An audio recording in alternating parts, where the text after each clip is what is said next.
Many expected it, but few could believe it when it finally happened. Arsène Wenger announced that he would leave Arsenal in the summer.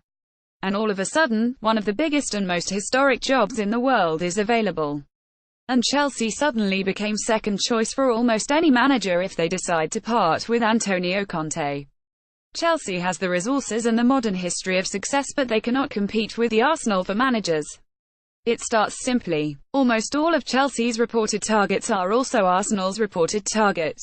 Luis Enrique, Maurizio Sarri, Leonardo Jardim, and Massimiliano Allegri have all been linked to both. And which club suits each and every one of them best? Enrique and Sarri would find the transition to Arsenal easy. Arsenal's culture is very much the same. Jardim and Allegri are the two that are perhaps more in the Chelsea cultural mould. But realistically, any of the four could go to either club. So why would they pick Arsenal? Well, they would merely look at how the current managers are treated.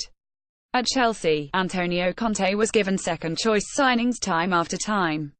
And though the Blues have a rich owner and are themselves rich, they seem to be afraid to spend. None of those managers necessarily need money to succeed, but no one has ever complained about having money to spend. And Arsenal have been spending ever since the Emirates was completed. Chelsea have not even begun their new stadium, which is likely to squeeze the Blues' funds for years to come. The amount of control given to managers is also a winning point for Arsenal. Wenger had near total control over Arsenal's dealings. He chose the targets, young and old, and the board did their best to get them.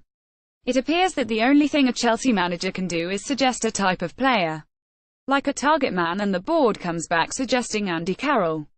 Arsenal also win on which club is easiest to take over right now. The managers will look at Chelsea and see Premier League winning manager pushed out just a year later. But at Arsenal they will see a club that has stood by a project about 15 years too long. Simply put, following Wenger is a difficult job to mess up. The Arsenal fans have been so desperate for him to leave that they would gladly accept just about anyone who gets similar results. They could deal with a down year or two if they saw positive signs. That is impossible at Chelsea. Chelsea fans accept only success. They do not have time for building, and neither does the owner. That is a scary proposition for any manager, especially the ones Chelsea have been linked to. Almost all of them required some sort of bedding in time that Chelsea simply will not afford. Arsenal will. The only way for Chelsea to look more appealing to managers is to show they are willing to stand by someone. They have become better at it, but it may be too little too late to make themselves appealing compared to Arsenal.